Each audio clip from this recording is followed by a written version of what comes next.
Hey, what is up guys? Welcome back to Predatory Exotics.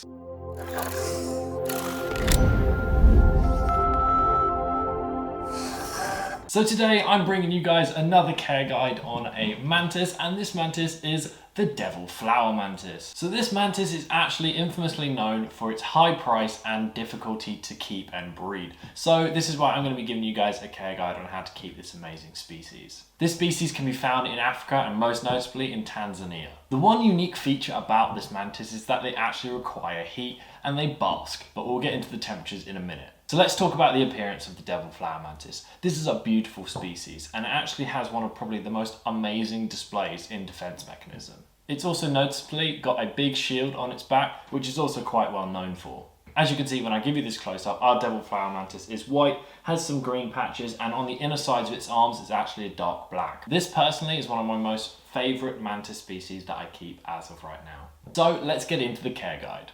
Let's start off with enclosure, because most mantis closures are quite similar. You've got to have it about 3 times the length of your mantis. We've actually just upgraded this guy into a bigger tank because of how quickly it's growing. But yeah, you typically want it about 3 times in length, 2 times as wide. This is a bit big for him right now, but it's a lot better than what he was in before, which is way too small. Typically in the enclosure, you're going to want to keep just sticks, branches, anything for it to climb, as this mantis species is actually not the best at climbing. It can't really climb the glass. It has to actually grip onto a physical object for it to be able to get up high. And on the bottom we have a husk and moss mixture, along with some Arcadia leaves as well. So these guys will live for about a year, but the number one killer before they hit a year is molting. So you're going to want to make sure that your enclosure is actually well ventilated and they have enough height to molt. So moving on to temperature for your Devil Flower Mantis, like we said, this guy actually will bask and requires a heat bulb as well.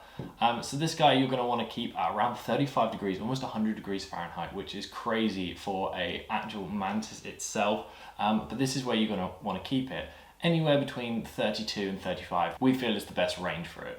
At night time the temperatures can drop to around 20 degrees, but you probably shouldn't go below that. We use a small nano bulb to heat this enclosure and we keep it at about 35 degrees. But you don't want to actually put it on the mesh as it can become too hot for them, so you want to give it a few inches above the mesh. And now in terms of humidity, these guys actually do like it quite humid considering how hot they have it, so you're going to want to be spraying down this enclosure as well with your handy spray bottle.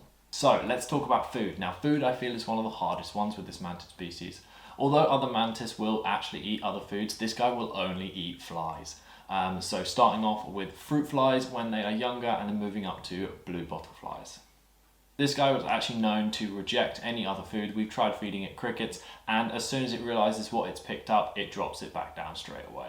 This guy is a crazy eater and he's going to be eating every other day. So you're going to want to make sure that you've got a full supply of fruit flies and they will eat loads at a time. So in the morning we just dump a handful in and then by the end of the day, they're all gone. If you're a bit put off by having to keep fruit flies and having to keep a constant supply of fruit flies because they don't live very long, this might not be the species that you're going to want to keep. Another reason why they don't really eat other insects is this is actually quite a skittish species of mantis. They will run away, they will flee, and they're not the strongest. Despite their name, this is quite ironic. Now, a wonderful thing about this species is that if you keep that food going, then they are communal and you can keep quite a large selection of Devil Flower Mantis. We are looking to get more in the future, but as for now, we just have the one. So let's move on to growing up. Now, these guys are actually quite known for dying before they reach adulthood, which is quite sad, but that is why it makes them so hard to keep. And as you can see, he is walking around the glass just here. So moving on to the actual sexing and breeding of this species. So of course you're going to want to find a male and a female in full adulthood. Best way to do this is to look at their antenna. I'll throw up a picture now of what the different antennae look like for you to be able to determine whether it's a male or a female. If you don't actually have an adult one yet and you're still wanting to sex it, then you can actually count the segments on the abdominal part. This will also determine. So once you introduce them, then kind of mating just happens kind of naturally with these guys. You don't want to stress them out too much, so you want to make sure there's enough food so nothing goes wrong. And then about 2 to 3 weeks later, you're going to get these foamy egg sacs, which are going to produce loads of little nymphs. And you're going to want to keep those nymphs in with the adults in their same enclosure. Moving on next, let's talk about handleability. This is actually one of the mantid species I wouldn't recommend handling. I will be getting it out of the enclosure to show you guys a close-up of it, but I don't want to handle this guy much because of how stressed they get. So we picked this guy up for about £35, which is kind of the average price that you're going to be paying for one of these.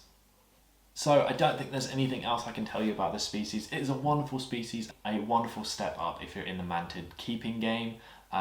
We are in love with this species, and if you go and check out our Instagram, we've got some awesome close-up pictures as well.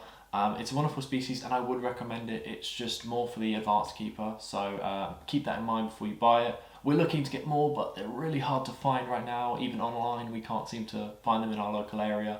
But yeah, it is a wonderful species, and so I hope you guys have enjoyed this quick guide on how to care for this. A lot of the mantids are the same and similar, but this one is kind of the one that's slightly different to do with the heat. But it's an awesome species to watch, especially catching all those flies. So I hope you guys have enjoyed our care guide on the Devil Flower Mantis. Don't forget to leave a like and comment down below if you keep any of the mantis species yourself. We'd love to know. We're definitely going to be open to getting more different species in the future, so we'd love to hear what you guys are keeping. Yeah, don't forget to subscribe to this channel so you don't miss any of our future uploads, and don't forget to go and head over to our Instagram as well. We're almost at 1,000 followers, which is madness on the Instagram. We post daily content of our animals and you guys get to see a bit more behind the scenes, so don't forget to head over there and follow us on Instagram. But without further ado, I hope you guys have enjoyed, and I will see you guys in the next one. Bye guys.